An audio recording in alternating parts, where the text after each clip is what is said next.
Ang Filipino, o mas kilala sa tawag na Tagalog, ay isang wikang malawakang sinasalita at kasabay nito ay napili bilang opisyal ng wika ng sambayan ng Pilipino mula noong 1937. Ang Filipino na orihinal na nagmula sa Tagalog ay maaaring katulad ng Indonesia na nagmula sa Malay. Ang maaaring maging kayamanan nito ay maraming hindi Tagalog o hindi marunong magsalita ng Filipino. Halimbawa, sa rehiyon ng Timog Mindanao o kung tutusin sa komunidad ng Bisaya, karamihan ay hindi marunong magsalita ng Tagalog, kaya mas gusto nilang magsalita ng Bisaya na siyang lokal na wika. Kaya kung may nagsasalita ng Tagalog, iisipin nilang hindi ito galing o Tagalogar nila. Ang wikang kinagisnan naman ay malimit na ginagamit sa paglikha ng isang makabuluhang ideya o maging solusyon sa pagkalahatang problema ng isang nation.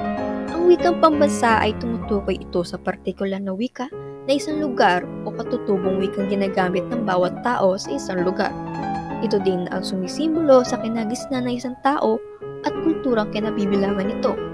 Tangkiligin natin ang sariling wikang kinagisnan natin sapagkat ito ay sumisimbolo sa intensidad ng bawat isang tao.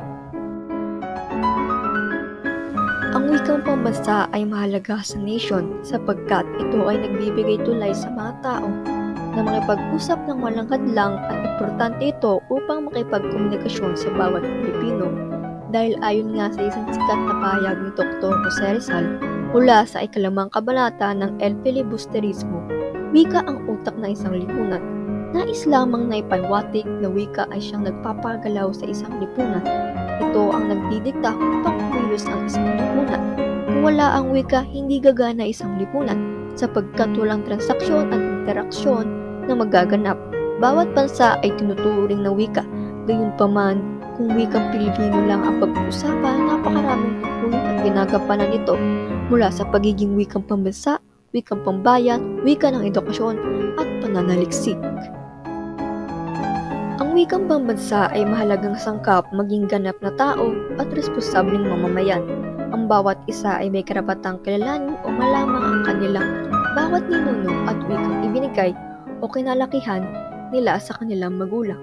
Ang pagmamahal sa ating bayan ay hindi lamang pagiging makabayan, gayon din ang pagmamahal sa ating wika at historya ng ating unang bayan.